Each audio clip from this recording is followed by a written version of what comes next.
My husband Harold is dead, and my daughter Karen is on a beach in Mexico instead of standing beside me at his funeral.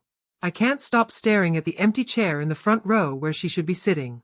Everyone keeps whispering about it, and I feel their eyes on me like I'm some kind of circus act. She'll be here, I kept telling people yesterday when they asked about Karen. She's just running late. But deep down, I knew better. She'd made her choice 3 days ago when she called me from the airport. Mom, I know the timing is terrible, but Brad already paid for this resort package, she'd said, her voice barely sorry at all. You understand, right? Daddy would want me to be happy. He always said life's too short to waste chances.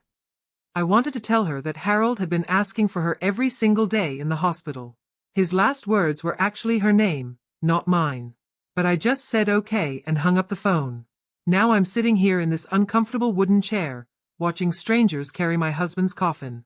The preacher is talking about Harold's life, about how he loved his family, but all I can think about is how wrong he is. If Harold really loved his family, he would have made sure Karen was here today. My granddaughter Emma sits next to me, holding my hand so tight it almost hurts. She's only 18, but she's acting more grown-up than her mother ever has. Her eyes are red from crying, and she keeps passing me tissues even though I'm trying not to fall apart in front of everyone.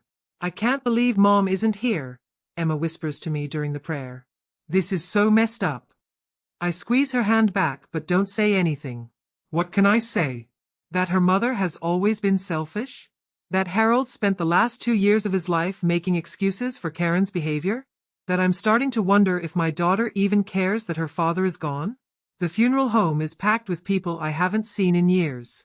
Harold's old work friends, neighbors from 3 houses ago, even some customers from the hardware store he used to own.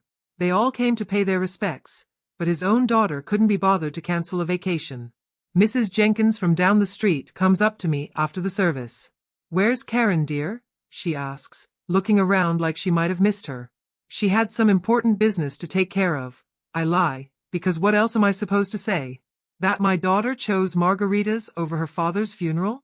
The whole drive to the cemetery, Emma keeps texting her mom. I can see her phone screen from the passenger seat, and Karen isn't even reading the messages. They just sit there with little delivered marks, like breadcrumbs leading nowhere. At the graveside, I watch them lower Harold into the ground and think about all the things I should have said to him before he died. Like how I knew Karen was stealing money from his wallet when she visited. Or how she only called when she needed something. Or how tired I was of making excuses for her to other people. The preacher asks if anyone wants to say a few words. Emma stands up, even though she's shaking, and talks about how Grandpa Harold taught her to fish and always remembered her birthday. She talks about how he used to sneak her cookies before dinner and how he promised to teach her to drive his old truck. I'm so proud of her I could burst. But I'm also angry that she has to do this alone, without her mother here to support her. After everyone leaves, Emma and I sit in my car in the cemetery parking lot. She's crying again, and I don't know what to do. I've never been good at this kind of thing. Harold was always the one who knew what to say when people were hurting. Grandma Rose, why didn't Mom come? Emma asks me, and I realize she needs a real answer, not another lie. I don't know, sweetheart, I tell her. Sometimes people make choices that don't make sense to the rest of us. But Dad died, she says, like that should explain everything. And it should, but it doesn't, not to Karen. I start thinking about all the times over the years when Karen disappointed us. The graduation she missed, the birthdays she forgot, the promises she broke. Harold always said she'd grow out of it, that she just needed time to figure things out. But she's 38 years old now, and she's still acting like a teenager. On the drive home, Emma asks if she can stay with me for a few days. I don't want to be alone right now, she says, and I realize neither do I. You can stay as long as you want, I tell her, and I mean it. She's the only family I have left who actually acts like family. That night, I can't sleep. I keep thinking about the empty chair and about Harold's last words and about how Karen is probably posting vacation pictures on social media right now.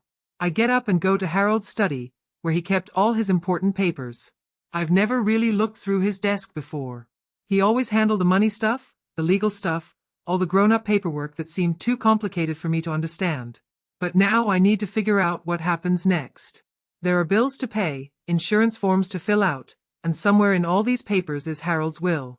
I know we made one years ago, but I can't remember what it says.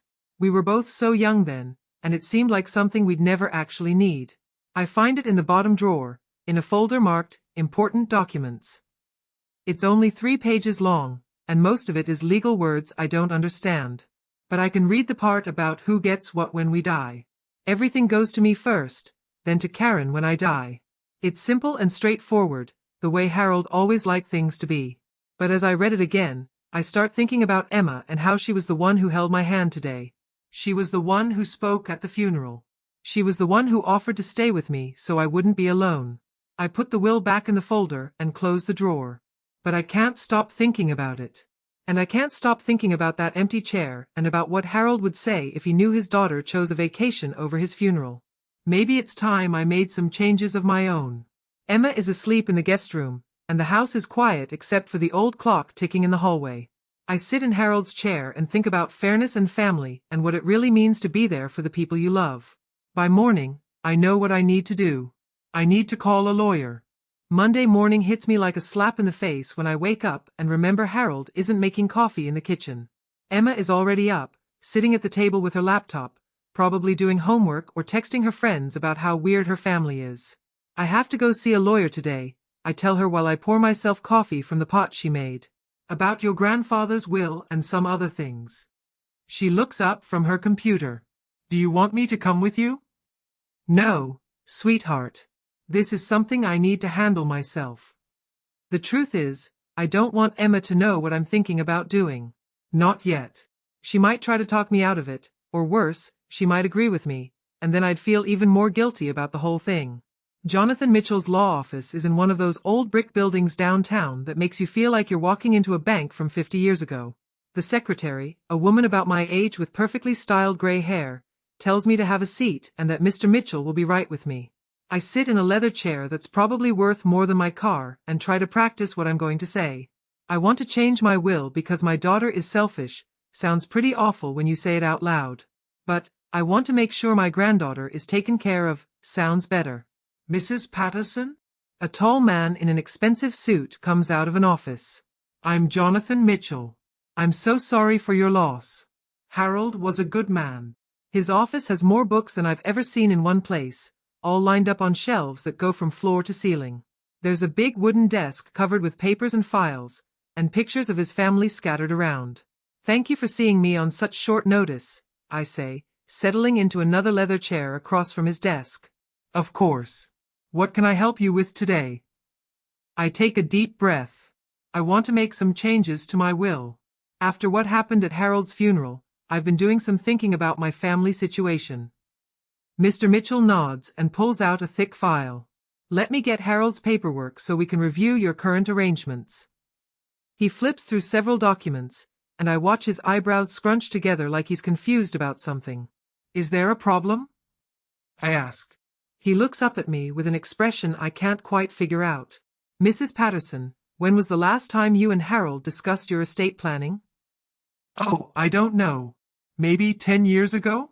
He always handled that kind of thing. I just signed where he told me to sign.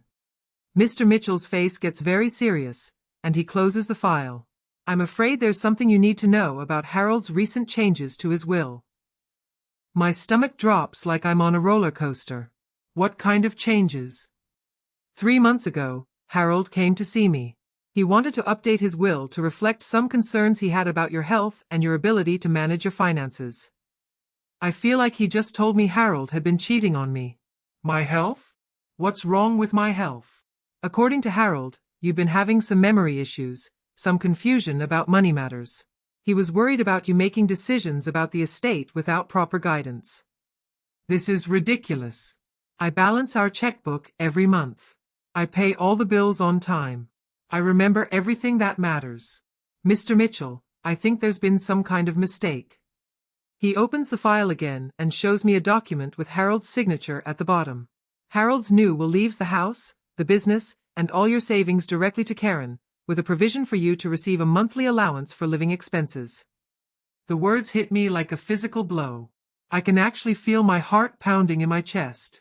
He left everything to Karen? With the understanding that she would take care of you properly. He felt this arrangement would be better for everyone involved. I sit there staring at this lawyer, trying to make sense of what he's telling me. Harold, the man I lived with for 43 years, the man who died holding my hand, secretly decided I was too stupid to handle my own money. And he gave it all to the daughter who couldn't even show up for his funeral. How much money are we talking about? I ask, even though I'm not sure I want to know.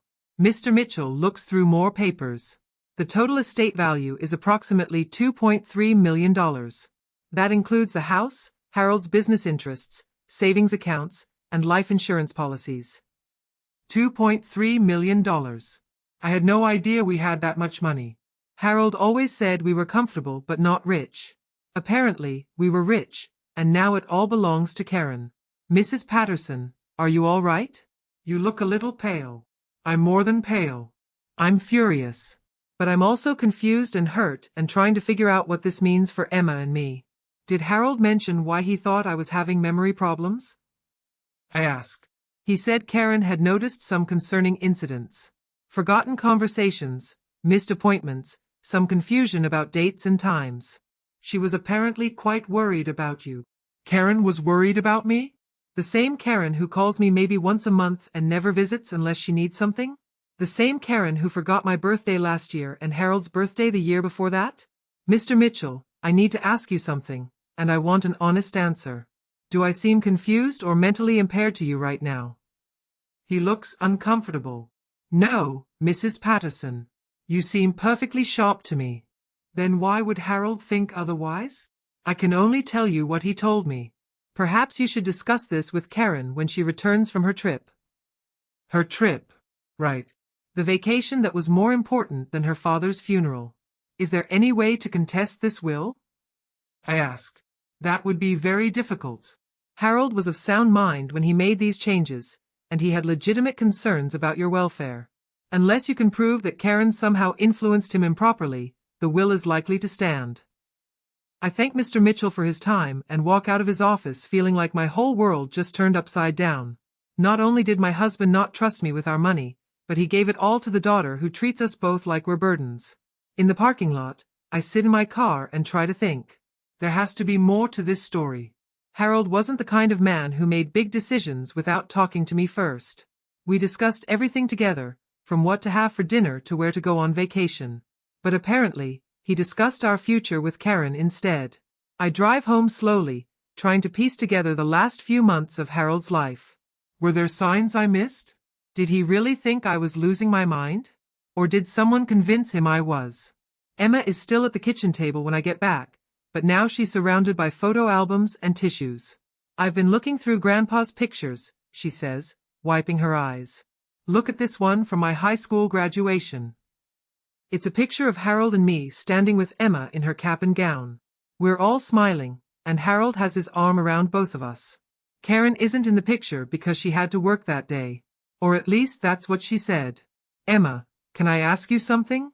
Has your mom ever said anything to you about me having memory problems or getting confused about things? Emma looks surprised. No, why would she say that? You're the sharpest person I know, Grandma Rose. Just wondering. But I'm doing more than wondering. I'm starting to get suspicious. And I'm starting to get angry. That night, after Emma goes to bed, I go back to Harold's study. If he really thought I was losing my mind, there might be evidence of it somewhere in his papers. Doctor visits I don't remember, conversations I forgot, something that would explain why he made such a drastic decision without talking to me. I search through every drawer, every file, every scrap of paper. I find bills and receipts and old tax returns, but nothing about my health. Nothing about memory problems or doctor visits or any reason why Harold would think I needed a guardian. What I do find is something else entirely. Hidden in the back of the bottom drawer is a small notebook with phone numbers and dates written in Harold's handwriting. Most of them are numbers I recognize, but there are several calls to Karen's phone number in the weeks before he died. Lots of calls. More calls than Karen ever made to us. I sit back in Harold's chair and think about this. If Harold was so worried about my mental health, why didn't he talk to me about it? Why didn't he take me to a doctor? Why didn't he ask Emma what she thought? Instead, he called Karen, over and over again. And somehow, after all those phone calls, he decided to leave everything to the daughter who couldn't be bothered to come to his funeral. Something about this whole situation stinks, and I'm going to find out what it is. Karen's white BMW sits in her driveway like a shiny trophy, still covered in airport parking dust from her Mexico trip. I park behind it so she can't leave, then march up to her front door with Harold's notebook clutched in my hand. She answers wearing a silk bathrobe and designer sunglasses, even though it's only 10 in the morning. Her skin is golden brown from vacation sun, and she's holding a coffee mug that probably costs more than most people's grocery budget. "Mom, what a surprise," she says, not opening the door wider or inviting me in. "How are you holding up?" "We need to talk," I tell her, pushing past her into the marble hallway that Harold's money paid for. Karen's house looks like a magazine shoot. Everything is white and gold and perfect, from the crystal chandelier to the spotless furniture that no one actually sits on. It's the kind of place where you're afraid to touch anything. "Would you like some coffee?" she asks, following me into her kitchen. "I just got back last night, and I'm still a little jet-lagged." Last night. She got back last night, a full day after we buried her father, and she didn't even call to ask how the funeral went. "How was Mexico?" I ask, watching her pour coffee into another expensive mug. "Oh, it was wonderful. The resort was absolutely beautiful, and the weather was perfect every single day." She shows me pictures on her phone. Karen laughing on a beach. Karen holding colorful drinks. Karen posing with strangers who look just as selfish as she does. "Your father asked for you every day in the hospital," I say quietly. She puts down her phone. "Mom, you know I wanted to be there. But Brad had already paid for the trip, and we couldn't get our money back. Daddy would have understood. He always said life is for living. Life is for living." That's not something Harold ever said. That sounds like something Karen would make up to justify her choices. "I went to see Mr. Mitchell yesterday," I tell her. Her face doesn't move, but something flickers behind her sunglasses. "Oh? How is Jonathan doing? He told me about your father's new will." Now she takes off her sunglasses, and I see something in her eyes that I don't like. Something calculating and cold. "Oh, that," she says, like we're talking about the weather. "Daddy was just looking out for me. And for you too, of course. He knew how hard it would be for you to handle all that financial responsibility." "Since when do I have trouble handling money?" "Mom, come on. You've been getting a little forgetful lately. Missing appointments, repeating stories, getting confused about dates. Daddy was worried about you." I stare at her. What appointments did I miss? "Well, there was that doctor's appointment last month. And you forgot about lunch with Mrs. Henderson. Plus, you kept asking Daddy the same questions over and over." "None of this is true. I keep a calendar. I write down every appointment, every lunch date, every important event. And Mrs. Henderson moved to Florida 6 months ago. Karen, I think you're confused about some things." She laughs, but it doesn't sound happy. "See? That's exactly what I'm talking about. You're getting defensive about little memory slips. It's perfectly normal at your age." "At my age?" "I'm 68 years old, not 98. And my mind is as sharp as it's ever been." "I found your father's notebook," I say, pulling it out of my purse. "He called you 47 times in the month before he died." "That's more than once a day." Karen's face goes completely blank. "So?" "We talked a lot. He was sick, and I was worried about him." "What did you talk about?" "Just family stuff. How he was feeling, how you were doing, normal things." But I can tell she's lying. Her voice gets higher when she lies, the same way it did when she was a teenager sneaking out of the house. "Did you tell him I was having memory problems?" I mentioned that I was concerned about some things I'd noticed. "Any good daughter would do the same thing." "What things?" "Mom, this is silly. Why are we fighting about this? Daddy made his decision because he loved both of us. He wanted to make sure you'd be taken care of properly." "Taken care of properly?" "Like I'm a child who can't be trusted with scissors. So you think it's normal that he left everything to you without talking to me about it first?" Karen sets down her coffee mug with a sharp clink. "Look, Mom, I know this is hard for you to accept. But Daddy knew you'd be emotional about it. He didn't want to upset you while he was sick." "I'm not emotional. I'm angry. There's a difference. See? You're getting all worked up over nothing. This is exactly what Daddy was worried about. I want to scream at her. I want to shake her until she admits what she did. But instead, I take a deep breath and count to 10, the way Harold taught me to do when Karen was a teenager and driving us both crazy. I'm going to contest the will, I tell her calmly. Her fake smile disappears completely. You can't do that. Actually, I can. Mr. Mitchell explained my options. Mom, that would be a huge mistake. Legal battles are expensive and stressful, especially for someone in your condition. My condition? Like I have some kind of disease. What condition is that, Karen? You know what I mean. You're grieving, you're not thinking clearly, and you're obviously confused about the family finances. Daddy set things up this way to protect you. From what? From making bad decisions. From people who might try to take advantage of you. From yourself. I've never wanted to slap someone so badly in my life. But I keep my hands folded in my lap and my voice steady. I see. So your father thought I was incompetent. Not incompetent. Just vulnerable. He wanted someone responsible to handle things. Someone responsible. The same person who missed her father's funeral for a beach vacation. And you think you're responsible? I know I am. I have a business degree, I understand investments, and I'm not emotionally compromised like you are right now. She has a business degree that Harold paid for.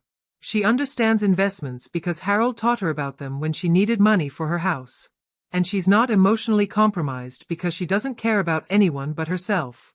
Karen, I want you to listen to me very carefully, I say, standing up from her expensive kitchen stool. I know what you did. What are you talking about?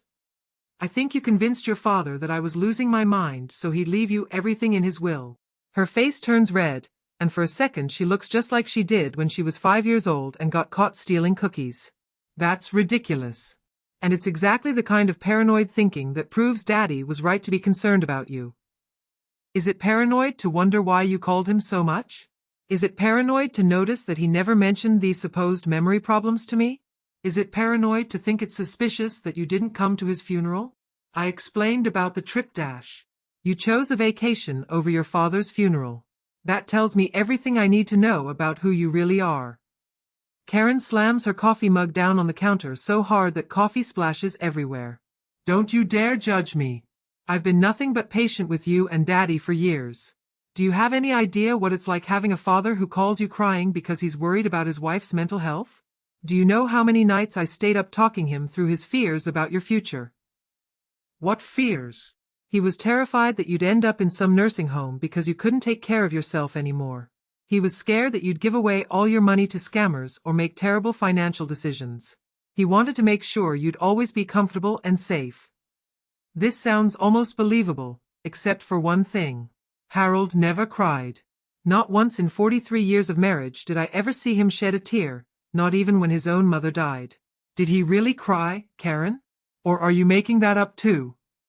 Get out, she says, pointing toward the door. Get out of my house right now. This conversation isn't over. Yes, it is. And if you try to contest Daddy's will, I'll have you declared mentally incompetent. I have documentation of your decline, and I have witnesses who've seen your behavior. What witnesses? People who care about our family's reputation. People who don't want to see you embarrass yourself in court.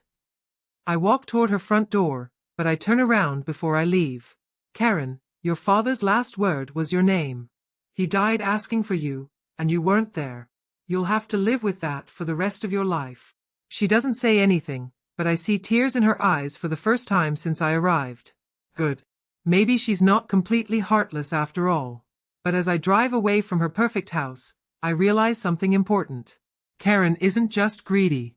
She's scared. And scared people make mistakes. I'm going to find out what she's really afraid of. Karen thinks she's won, but I've been married to a businessman for 43 years. Harold taught me that information is power, and I'm about to become very powerful. The first stop is the Riverside County Recorder's Office, a boring gray building where they keep records of every property sale, every mortgage, every piece of real estate business that happens in our county. If Karen's been getting money from Harold, there might be evidence of it here. The clerk, a young man with thick glasses and a friendly smile, helps me pull up records on Karen's house. What I find makes my blood boil.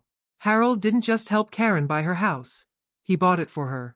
The deed shows he paid cash, $700,000, just 2 years ago. Is there a way to see if there are any liens or loans against this property? I ask. Sure, let me check. The clerk types on his computer. Looks like there's a second mortgage taken out 6 months ago for $200,000. $200,000. Karen borrowed that money against a house she didn't even pay for. Can you tell me who the lender is? It's a private lender called Sunshine Financial Solutions. Never heard of them. Neither have I, but I write down the name and address. My next stop is the public library, where I spend 3 hours on their computers learning everything I can about private lenders and second mortgages. What I discover is that Sunshine Financial Solutions isn't a regular bank. They're what people call a hard money lender, which means they loan money to people who can't get loans from normal banks. They also charge interest rates that would make a loan shark blush. According to their website, Karen is paying 18% interest on that $200,000. That's almost $3,000 a month, just in interest payments. I print out everything I can find about Sunshine Financial and Karen's loan. Then I drive to the address listed on their website. It's not what I expected. Instead of a fancy office building, Sunshine Financial Solutions operates out of a strip mall between a nail salon and a pizza place. The windows are tinted dark, and there's no sign except a small placard by the door. I sit in my car across the street and watch. Over the next hour, I see several people go in and out. None of them look like they're there to open savings accounts. They look worried, desperate, like people who've run out of options. One woman comes out crying. My phone rings. It's Emma. Grandma Rose, where are you? I came home for lunch and you weren't here. I'm doing some research, sweetheart. I'll be home soon. Research about what? I almost tell her about what I found, but something stops me. Emma loves her mother, despite everything Karen has done. It wouldn't be fair to burden her with this information before I know what it all means. Just some paperwork your grandfather left behind. Nothing important. But it is important. More important than I realized. I drive to Harold's old hardware store, which he sold 5 years ago to a nice young couple named the Johnsons.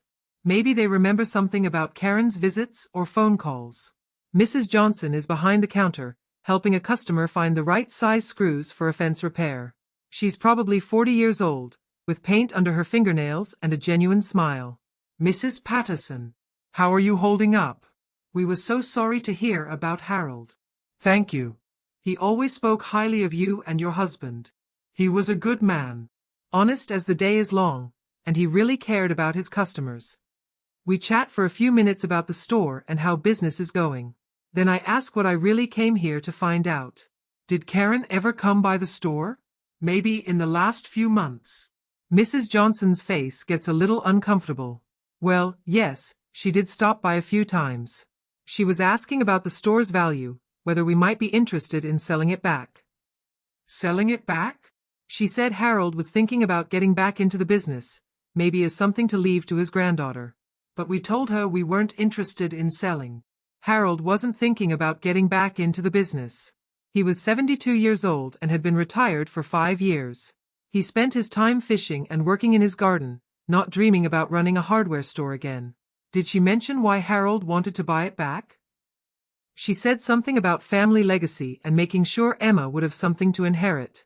But honestly, Mrs. Patterson, it seemed like she was more interested in the money than the legacy. I'll bet she was. Did she happen to mention how much she thought the store was worth? She suggested we might want to sell for $400,000. Which is funny, because we paid Harold $600,000 for it. Karen was trying to buy back Harold's store for less than he sold it for. And she was doing it without telling him. I thank Mrs. Johnson and drive home, my head spinning with questions. Why does Karen need so much money? What is she planning to do with Harold's inheritance? And why is she borrowing money against a house she doesn't even own? Emma is waiting for me in the kitchen with a sandwich and a worried expression. Grandma Rose, are you okay? You've been acting strange since the funeral. I sit down across from her and try to decide how much to tell her. Emma, what do you know about your mother's financial situation? What do you mean? Does she have money problems? Does she seem worried about bills or debt? Emma thinks for a minute. She's always complaining about money. She says her business isn't doing well, and she's always stressed about paying for things.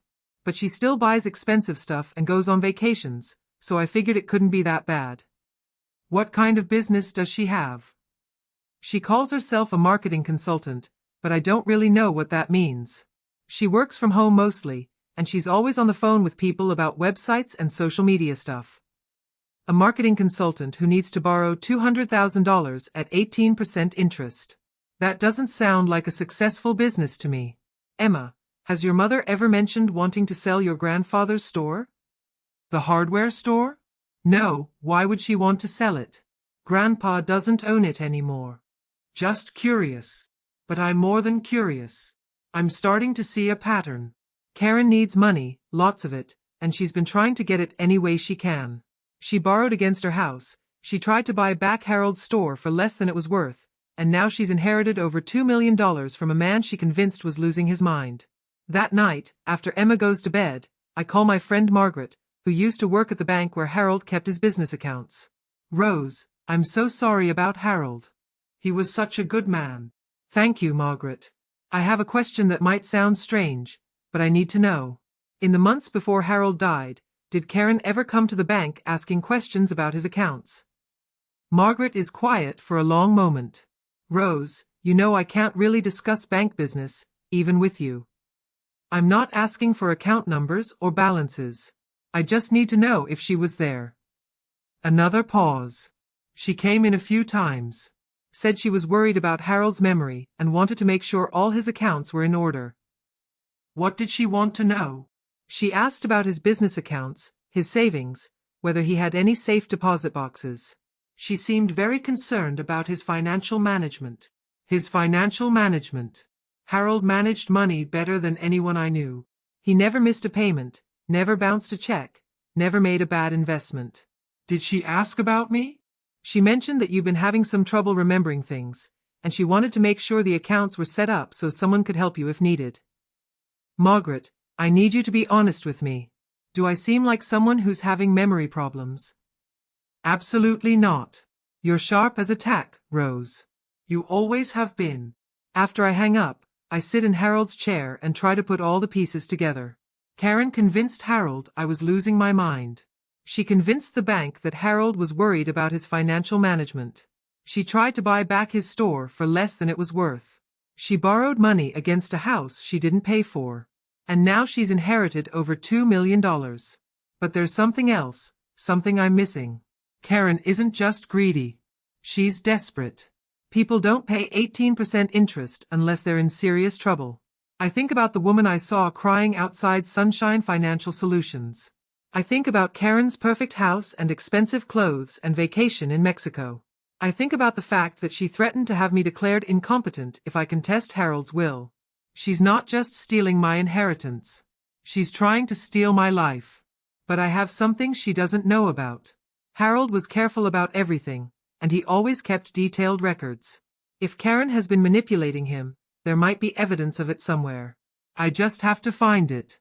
Harold's safe deposit box key was hiding in his tackle box all along, taped underneath the bottom tray where he kept his favorite fishing lures.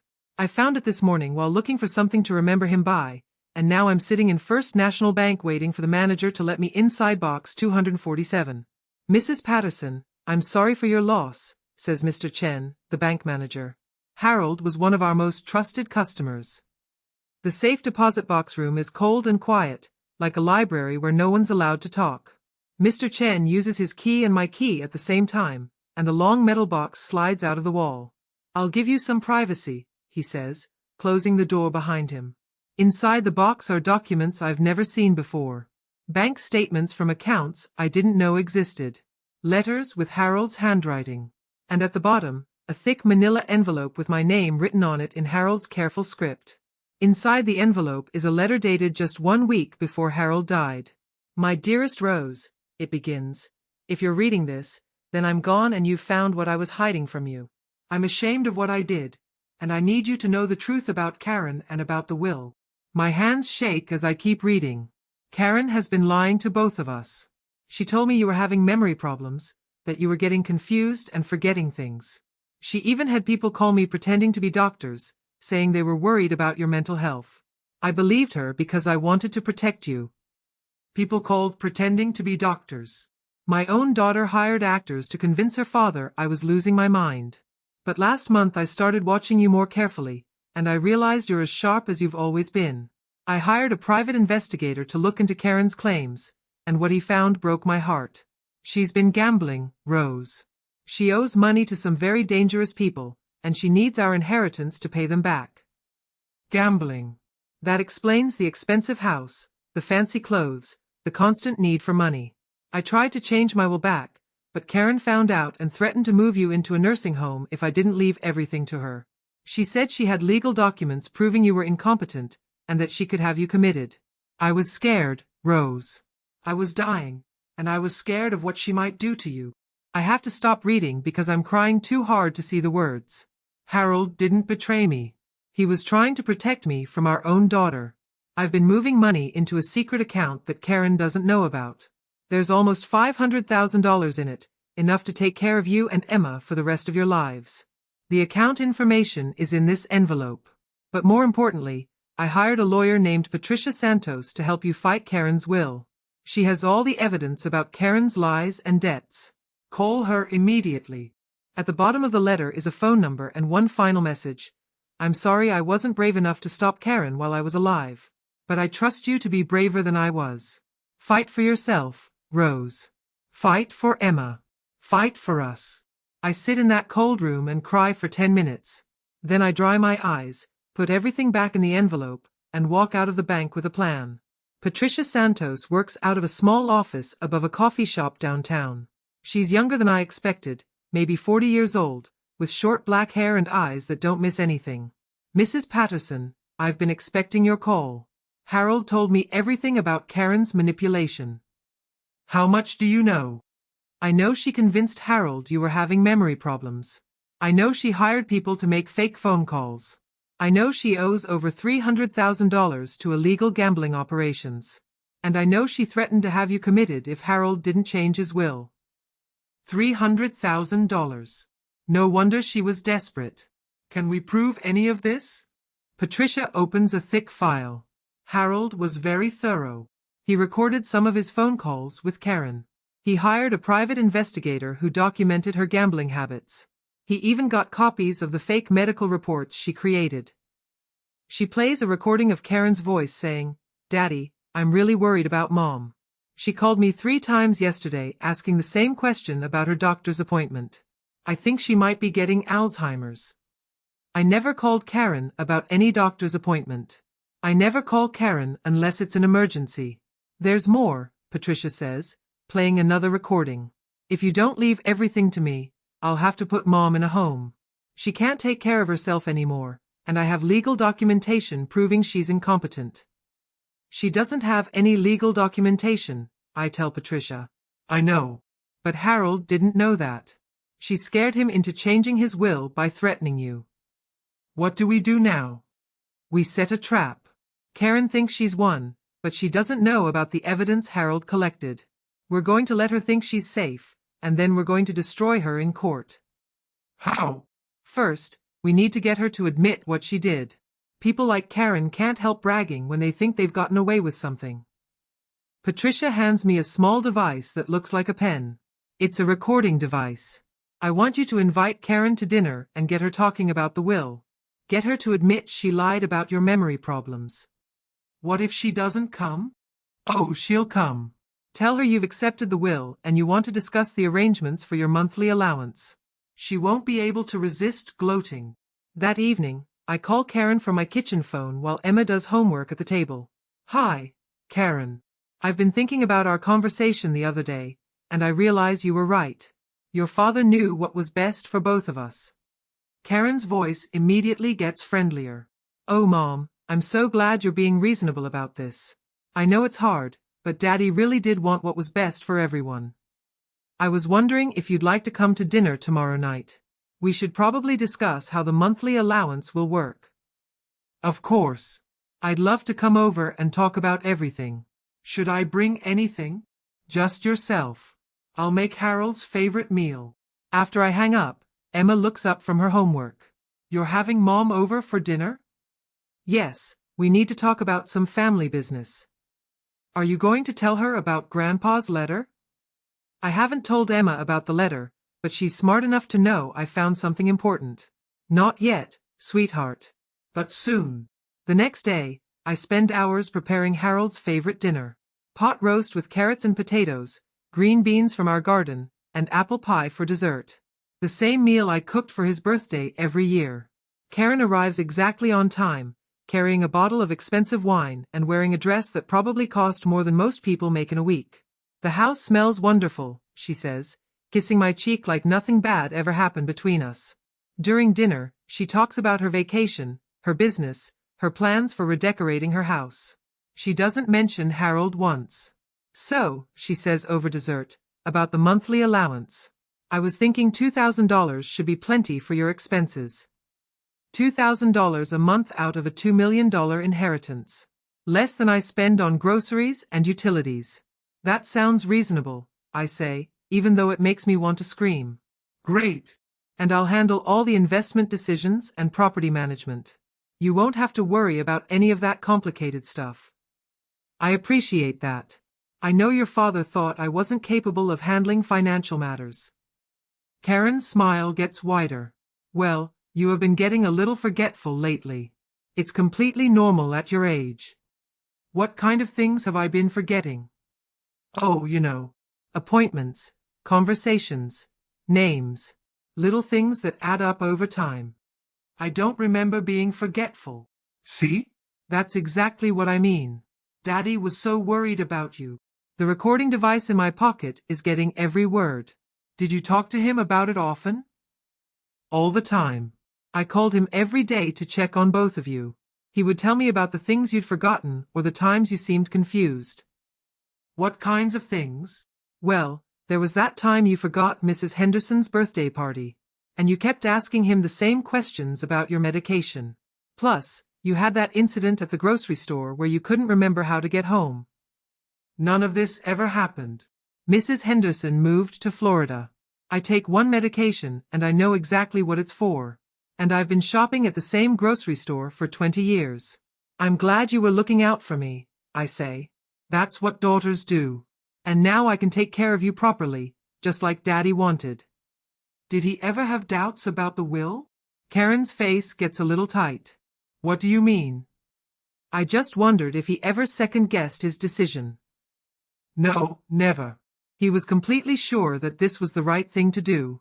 He knew you'd be better off with me handling everything. Even though I missed his funeral? Mom, I explained about the vacation. Daddy would have understood. Would he? Of course.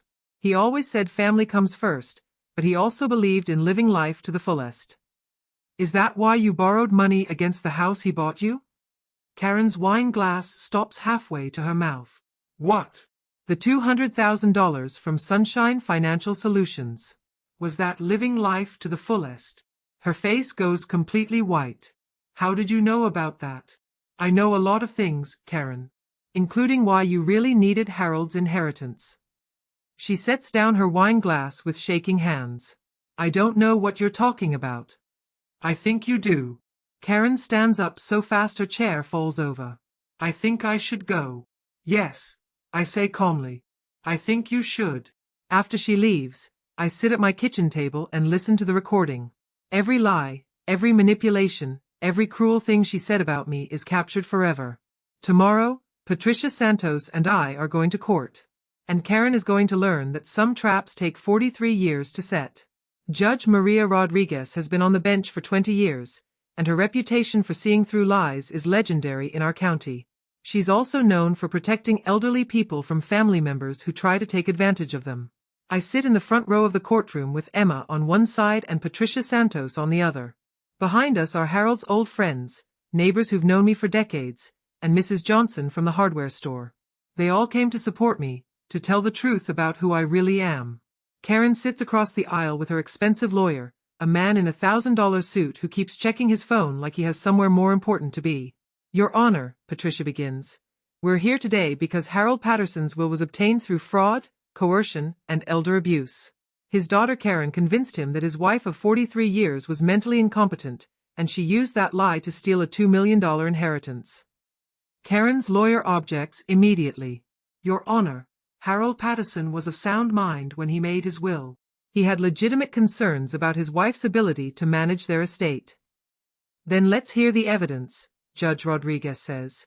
Patricia plays the recording from dinner, and Karen's voice fills the courtroom, admitting she called Harold every day to report my supposed memory problems. Her voice describing incidents that never happened, conversations that never took place, medical issues that don't exist. Your Honor, the defendant will claim these were genuine concerns, Patricia says. But we have proof that every single incident she described to her father was a lie. She presents Harold's private investigator's report, showing that Karen hired actors to call Harold pretending to be doctors concerned about my mental health. She shows bank records proving Karen borrowed money against a house she didn't pay for. She reveals gambling debts that explain why Karen needed the inheritance so desperately. Most importantly, Patricia says, holding up Harold's letter, we have Harold's own words, written just before his death, explaining how he discovered Karen's deception and tried to undo the damage she had caused. Karen's lawyer tries to argue that the letter isn't valid, that Harold was confused when he wrote it, that grief makes people imagine conspiracies that don't exist. But then Patricia calls her first witness. Mrs. Patterson, please tell the court about your mental state over the past year. I stand up and walk to the witness chair, feeling stronger than I have in months. Your Honor, I balance my checkbook every month to the penny. I drive myself to all my appointments. I cook, clean, garden, and take care of my granddaughter. I have never forgotten a conversation with my husband, never missed a doctor's appointment, and never needed help finding my way home from anywhere. Have you ever shown signs of memory loss or confusion? No, Your Honor. My mind is as clear today as it was 20 years ago. Patricia asks me to recite my address, phone number, social security number, and the names and birthdays of everyone in my family. I get every single answer right. Then she asks me about my finances. I explain every account Harold and I had, every investment, every bill we pay each month. I know more about our money than Karen ever bothered to learn. Mrs. Patterson, why do you think your daughter convinced her father you were mentally incompetent? Because she owed money to dangerous people, and she needed our inheritance to pay them back. Karen's lawyer objects, but Judge Rodriguez overrules him. How much money did your daughter owe? Over $300,000 to illegal gambling operations. The judge looks at Karen with an expression that could freeze water. Patricia calls Emma next. Miss Patterson, you lived with your grandmother after your grandfather died. In your opinion, does she show any signs of mental decline? No way, Emma says firmly. Grandma Rose is the smartest person I know. She helps me with my homework, remembers everything about my friends, and never forgets anything important. She's more organized than most people half her age. Has your mother ever mentioned concerns about your grandmother's mental health to you? Never. Not once. What has your mother said about the inheritance? Karen's lawyer objects, but Judge Rodriguez wants to hear the answer. She said she was going to sell everything and put Grandma Rose in a nursing home so she wouldn't have to worry about taking care of her. The courtroom gets very quiet. Mrs. Johnson testifies about Karen trying to buy back Harold's store for less than it was worth. Margaret from the bank explains how Karen asked suspicious questions about Harold's accounts while claiming to be worried about his financial management. Dr. Williams, my actual doctor, testifies that I've never shown any signs of dementia or memory loss in the 15 years he's been treating me. By the time Patricia finishes presenting our case, Karen looks like she wants to disappear into the floor. Karen's lawyer tries to save her by arguing that she genuinely believed I was having problems, that she was just trying to protect the family, that her gambling debts don't prove she lied about my mental health. But then Judge Rodriguez asks Karen to take the witness stand. Miss Patterson, did you hire people to call your father pretending to be doctors? Karen's lawyer told her to answer honestly, but I can see her struggling with the truth. I was worried about my mother, and I thought if medical professionals expressed concern, my father would take the situation more seriously. So you hired actors to lie to your dying father? I was trying to help. Help whom? Karen doesn't answer. Miss Patterson, were you aware that lying to obtain someone's inheritance is fraud? I wasn't lying. I genuinely believed my mother was having problems. But you just admitted that you hired people to pretend to be doctors. Were these real medical concerns or manufactured ones? Karen starts crying, but they're not tears of sadness. They're tears of someone who got caught. I made some mistakes. Did you miss your father's funeral to go on vacation? Yes, but Were you gambling with money your father gave you to buy a house? That's not relevant. Were you planning to put your mother in a nursing home so you could sell her house and keep the money? She would have been better cared for. Answer the question. Were you planning to put your mother in a nursing home against her will? Yes. The courtroom is completely silent. Judge Rodriguez takes off her glasses and looks directly at Karen. Miss Patterson, in 30 years of practicing law and 20 years on the bench, I have rarely seen such a calculated betrayal of family trust. You manipulated your dying father, lied about your mother's mental health, hired actors to deceive him, and planned to institutionalize a perfectly healthy woman so you could steal her inheritance. Karen is crying harder now, but no one in the courtroom feels sorry for her. Furthermore, you chose a vacation over your father's funeral, showing a level of selfishness that is truly breathtaking. Judge Rodriguez puts her glasses back on. Harold Patterson's will is hereby declared invalid due to fraud and coercion. All assets will be returned to Rose Patterson as the rightful heir. Additionally, I am ordering a criminal investigation into Karen Patterson's actions, and I am placing a restraining order preventing her from contacting her mother or granddaughter. The courtroom erupts in applause. Karen's lawyer is already packing his briefcase, probably calculating how much money he can salvage from this disaster. Karen sits at her table looking stunned, like she can't believe she lost. But I'm not done yet. Your Honor, I have one more request. Yes, Mrs. Patterson? I want to change my will right here, right now, in front of everyone. Judge Rodriguez nods to Patricia, who hands me a document we prepared this morning.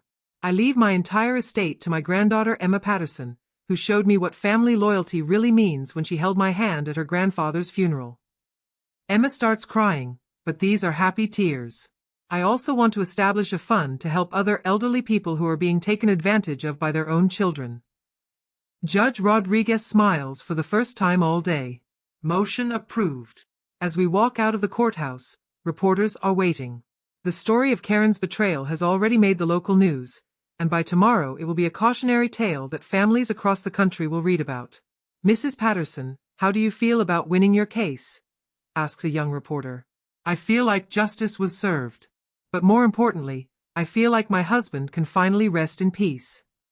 Emma hugs me tight as we walk to the car. Grandma Rose, I'm so proud of you. I'm proud of you too, sweetheart. You're going to inherit something much more valuable than money. What's that? The knowledge that doing the right thing is always worth fighting for. 6 months later, Karen is serving 2 years in county jail for fraud and elder abuse. Her house was sold to pay her gambling debts, and she's banned from contacting Emma or me. Emma is starting college in the fall, and I'm paying for every penny of it with Harold's money. She's studying to become a lawyer, inspired by Patricia Santos and determined to help other families like ours. I still live in the house Harold and I shared for 43 years. But now it's truly mine, and when I'm gone, it will belong to someone who deserves it. Every morning I sit in Harold's chair and read his letter again. At the bottom, below his signature, I've added my own message. Mission accomplished, my love.